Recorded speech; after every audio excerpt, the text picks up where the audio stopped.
right, guys, here is your microscope notes video. This will lead up to the in-class demo as well as your microscope competency. So you should have this set of notes. We are going to be starting right here with the anatomy of the microscope. I have here two microscopes, one that is what I would consider a really good quality microscope for high school and university. This one is the same design, but it's just a little bit more compact and it has some slight differences. So the microscopes, different models have slight differences in where you find things. So I'm just going to be switching between these two periodically to show you how it can look differently on different pieces of equipment, but the parts are all there. So in starting with the anatomy of the microscope, you're going to want to be filling in this section. There is a word bank on the next page that will help you with spelling. So let's get started. We're going to start at the basics of the microscope. That's this part here. This is known as the arm. The purpose of the arm is so that you can lift it up, which is how you carry. Now, this part right here, the base, that's called the base. When you carry a microscope, you hold it by the arm, you support the base with the other hand, and you tuck it into your chest like you're carrying a toddler, because this is very expensive and you carry it with care. We then, so basics, arm and base, and the purpose of those is that's the parts of the microscope by which you carry it. Then we get to this part of the microscope right here. I'm now going to start at the top and work my way down. This is the ocular lens. Now a lens is just a piece of curved glass or plastic that magnifies things. This ocular lens is called the ocular lens because it's what you put your eye against while you're doing this. So eye to ocular lens, ocular lens.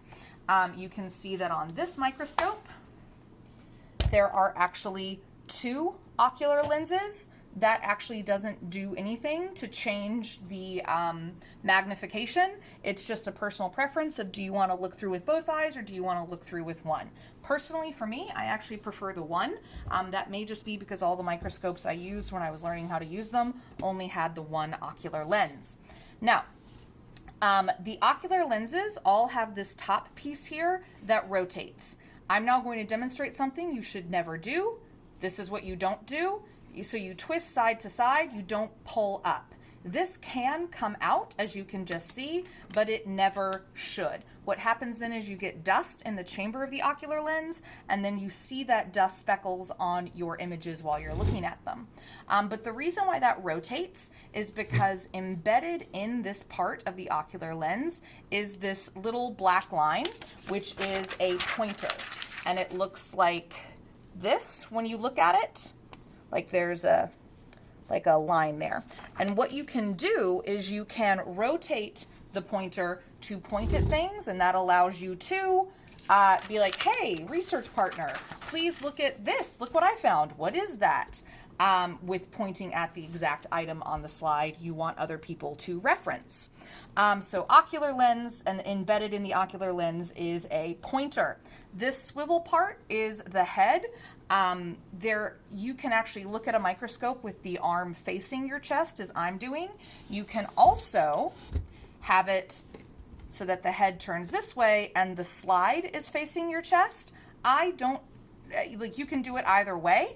I have just always preferred doing it like this because that's kind of how my orientation, internal orientation of how I need to move the slide is easier, but you could set it up either way. Please be careful with this model of microscope. I would actually not recommend twisting the head. These are a little bit cheaper. They're not bad, they're just cheaper than this one. And the head can actually come off. That doesn't mean it's broken, it just means we have to reattach it. And that's a pain in the butt to get it lined up. So I would not recommend rotating the head on those double ocular lens scopes, but you can do it no problem on these single ocular lens scopes. All right, so we've got the ocular lens that has the pointer. We've got the head, great. We now come down to this part right here. This is the nose piece. You can see that it rotates, but you can see that there are these things Oh, that's great. The nose piece rubber is falling apart from age as I'm rotating it. The nose piece has these other silver tube looking things attached to it. These are also all lenses. So we have a lens here, we have lenses here. This is the ocular lens because you put your eye against it, and ocular means eye. These are the objective lenses. Now is the time to get this straight in your head, because students are like, well, they both start with O. Yes, they do, but if you listen to the word, ocular means eye, so that's the ocular lens, so these must be the objective lenses. Now, the reason why these rotate is because they actually have different magnifications, and as I bring you closer, you can see they have these different colors on them. They also have numbers written on them, like 4 or 10 or 40 or 100. We will talk about what those mean as we go. You'll also notice that the objective lenses have different lengths. So the 4 is the shortest of them, and the 100 is the longest of them. These rotate because it allows you to get increased magnification, because the higher the number on the objective lens, the more you're magnifying. So ocular lens, head, objective lens, and this rotating part is the nose piece. Really, of that, you need to remember ocular lens and objective lens. Then moving down, we hit this part right here. This part is known as the stage. This is where you place the slide. Now, what is the slide? The slide is this rectangular piece of glass that has your specimen on it that you're studying. You always want to hold your slide by the edges like this. You don't want to hold it in the middle because then you're going to leave fingerprints. So you always hold it by the edges. So your slide goes on your stage. So then if we go even closer, you can see we have this silver contraption here that kind of looks like a lobster claw. Let me move it back a little bit. It kind of looks like a lobster claw. This is known as the stage clamp. And what you do is you pull that back and you put the slide in and you slowly release it so it just kind of gets snug fit in.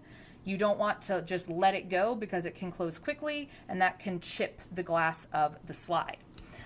So we've got the stage and we've got the stage clamps.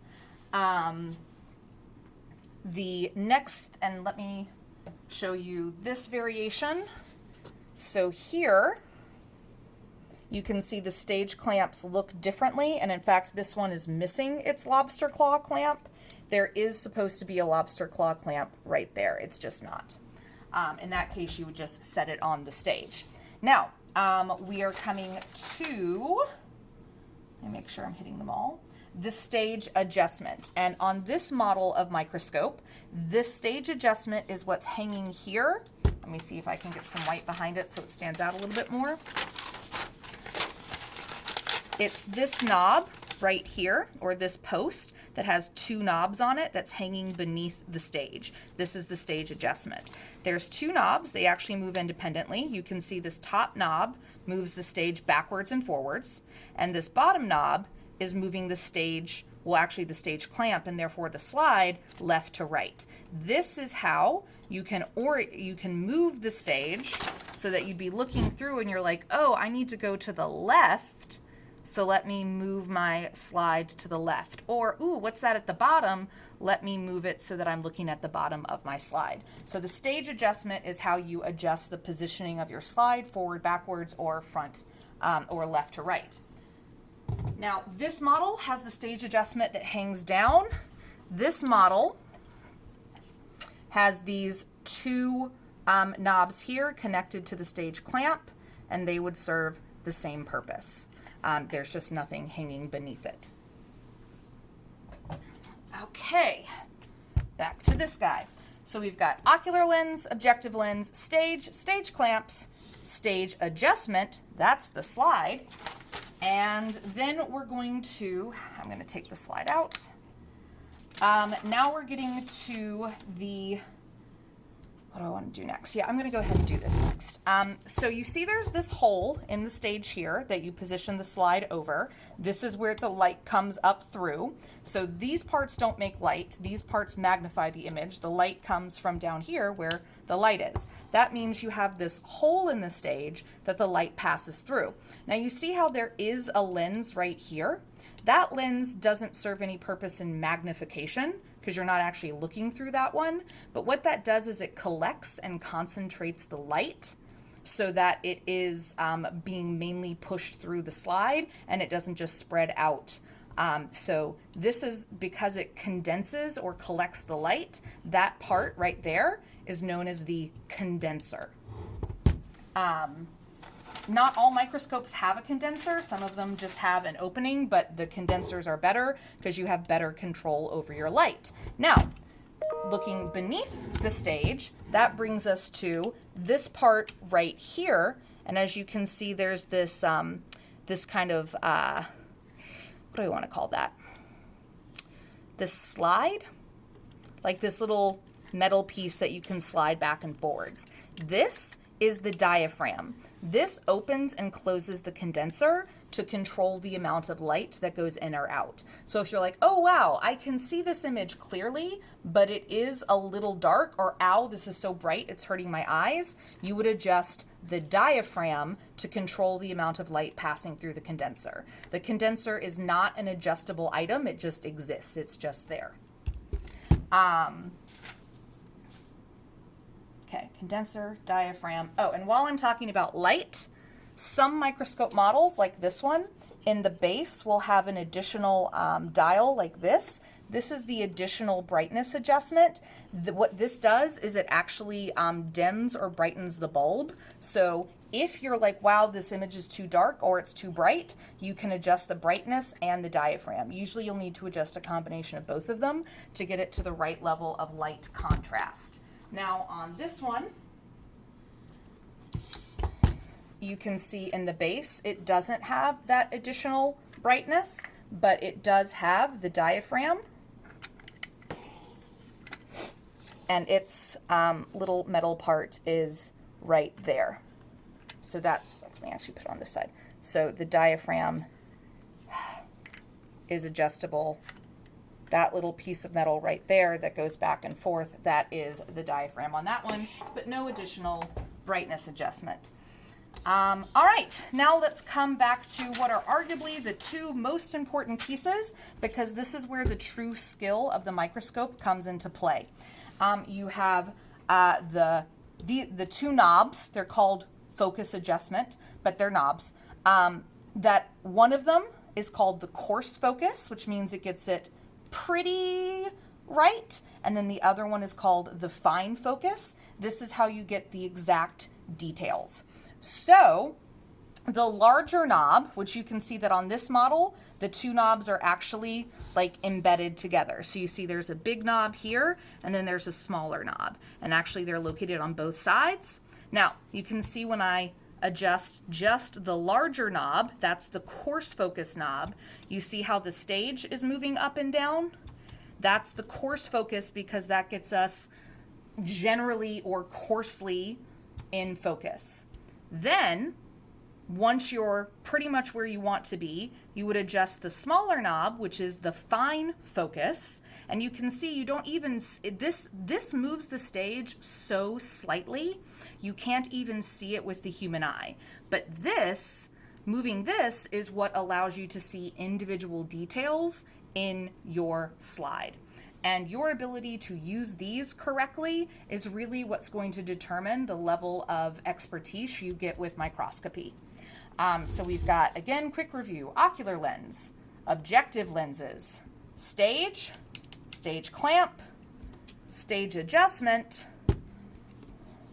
condenser, diaphragm, additional brightness adjustment, coarse focus, fine focus. Now, it is common on cheaper models of a microscope. Again, not bad, just less expensive than that one I just had, for the coarse focus and the fine focus to be separated. So you can see they're actually two separate knobs. But if you look at the sizes, you see the coarse focus is still significantly larger than the fine focus. And the reason why they make them different sizes is so that you can, because you need to do the adjustment, so you can feel the size of the knob and be like, ooh, I need to adjust the coarse focus. Oh, now I need to adjust the fine focus. So there's a reason why the coarse focus is larger, because again, it does the big details or the big picture, and then the fine focus does the individual little details. Okay, so you should now have the anatomy of the microscope done. Then you're going to get into the parts. You should be able to fill these in based off of the video up to this point. Do I want to go through it with you? Yes, I do, because we don't have the time. So when you get to where it says the ocular lens, this is the lens you put your eye against, because ocular is equal to eye. Then I'm going to skip the pro tips. That's going to be part of the demo. Then we get to the pointer. This is located inside the ocular lens, and it's used to point to items so you can confer with fellow researchers. You operate it by spinning the ocular lens. Don't pull while spinning, or the ocular lens will come off. Then we had the objective lens. That was the one that was down here, the ones that you can rotate to change the magnification. The objective lens is directed at the slide. It's an adjustable lens. So there are actually, in the microscope, that means we have two lenses, and the objective and the ocular, and they each identify or magnify individually. When stacked together, they actually multiply each other's magnification. So if you just looked through the ocular, the image would be magnified. If you just looked through the objective, the image would be magnified. By looking through the ocular and then through the objective, they magnify each other, so you see the picture even larger. I will go over how to calculate total magnification in class. So the stage, and then high power, I will do that. So the greater the magnification, the longer the objective lens. And high power is an adjective we refer to objective lenses when they are the longest two. That's the 40x and the 100x. So you have low power objective lenses, those are the smallest two, and high power lenses, those are the largest two. And the large two require special care when you're doing the SOP so you don't damage them. We will go over that in the demo. Now hopping down to where it says stage, this was the flat surface the slide is placed on. The stage clips or clamps hold the slide in place on the stage. And then pro tip, do not release the clamp abruptly. Slowly lower it onto the slide, or you can chip the slide. Also pro tip 2, don't ever leave a slide in the slide clamp when you're done, because the tension from the clamp over time will actually snap the glass. I have come in and students have left slides on the scopes overnight and I didn't see it, and I've come in to snapped slides right down the middle. The stage adjustment, again, that was this part here, the part that hangs under the stage or was to the side of the stage clamps. Dials that allow you to adjust the slide either in a left, right, or up, down direction without touching it. Coarse focus, or the coarse adjustment, moves the stage to bring the slide into focus. Never adjust the coarse focus when you are on a high-powered lens. That's the 100x or the 40x objective. Or else you will scratch the lens. And when you scratch a lens, it's permanent, it's donezo. There's no fixing it. That lens is forever ruined. You will see that the majority of our microscopes are non-functioning at the 40x level because previous students, and I'm talking about prior to me, have not properly done the SOP and have scratched our lenses to hell. All right, now you have this image about the coarse focus. I'm going to show you this in my laptop so you can see it a little bit better. So this just gives you an idea of when it looks right. This is out of focus. It's blurry. This is the correct level of coarse focus. That doesn't mean it's perfect. Like, it's just not that. And we will practice next week with the art of microscopy. Here is a set of color images, right? So we see that to that to that one. So obviously C is very out of focus. But then when we look at B and A is also out of focus. B is in fact correct. And what I'm showing you this for is because it's sometimes hard to know if you're in focus until you have a comparison. I'm going to show you how you give yourself that comparison. And I guess the analogy would be, you know, when you go to the eye doctor and you're getting glasses and they put that thing on your face and they flip the lenses out and they're like 1 or 2, 1 or 2, 2 or 3, 2 or 3, 3 or 5, 3 or 5. I'm going to show you the microscope equivalent of doing that.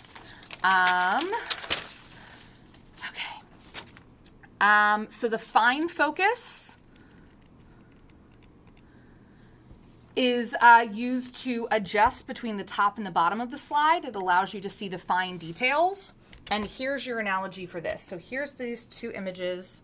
They're the same image, but one was taken focusing on the background and one was taken focusing on the foreground. So you see how in this image we can clearly see the top of that dune, and the clouds are a little bit more clearly defined, even though they're actually lighter in this picture, but the flowers are not that clear to us.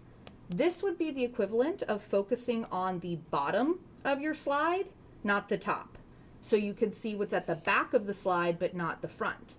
In this one, you can see that the flowers are very crisp, but our dune and all those rocks in the dune are a little blurry, and we can't quite see the light clouds. It just kind of looks like sky. You can't tell that there are clouds there.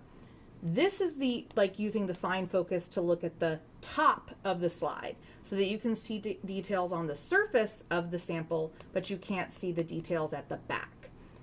Both of these would have the same level of coarse focus. It's what are you focusing on in the image, and this is what the fine focus does. It doesn't fix the overall focus of the image, it focuses on a part of the image for you. Then in your notes, the next one is the condenser. This is the aperture or opening the light passes through. Most effective scopes will have a lens that collects the light and condenses it through the opening. This gives you better lighting, which is what this one had right here, as does this one as well. Then you have the diaphragm. That's the part that opens and closes the condenser, so it makes the image appear lighter or darker. Now, to answer the question, does more light always make an image better? Here is this image. Again, the same image, but taken with different levels of lighting. Now, if I were to ask you what is the best image for seeing detail, it would be this one right here, or possibly that one right there for different reasons. So the ones with the most light are actually overexposed, and therefore you're losing detail. The ones with less light are underexposed, and therefore you're also losing detail. So lighting is kind of like a Goldilocks situation. You want it to be just right. And the diaphragm allows you to adjust the amount of light coming through the condenser so you can get that contrast to see the details you need to see. So the answer, does more light always make a better image? No, it does not. Now you can also have the additional brightness adjustment, which is that dial in the base. So some scopes have this. This has the same effect as opening and closing the diaphragm, but it does work differently. It just dims and brightens the bulb. So it dims and brightens the actual light bulb in the microscope. Whereas like the diaphragm is like opening and closing curtains. It doesn't change the sun outside, it just changes how much sun gets in. The bulb is like you're turning off or turning on the sun. If your image is ever overexposed, meaning too bright or too dark, make sure you adjust both the diaphragm and the brightness adjuster. Some combination of the two will fix it. All right, here we go. I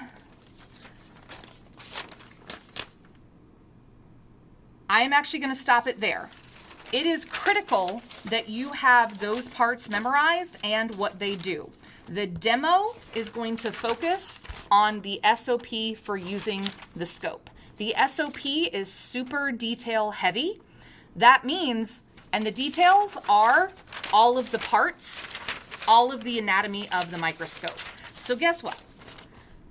You writing an SOP that's talking about parts of the microscope won't actually help you unless you know the parts of the microscope. Saying put your eye to the ocular lens, you don't know where to put it. Saying change the objective lens, if you don't know that these are the objective and that's the ocular, you may attempt to do something to the ocular you're not supposed to do and not actually adjust the thing you're supposed to. So you have to have these, or adjust the diaphragm. If you don't know what the diaphragm is and you're trying to change the slide adjuster, you're just moving the slide left or right when you should be changing the brightness of the light. So you've got to know the anatomy of the microscope. So I would encourage you to spend 5 to 10 minutes once you stop this video drilling that. That will give you a little over half an hour of homework, which I think is a very reasonable thing. Thank you for watching this video. Thank you for getting the notes. I will see you in class for the demo.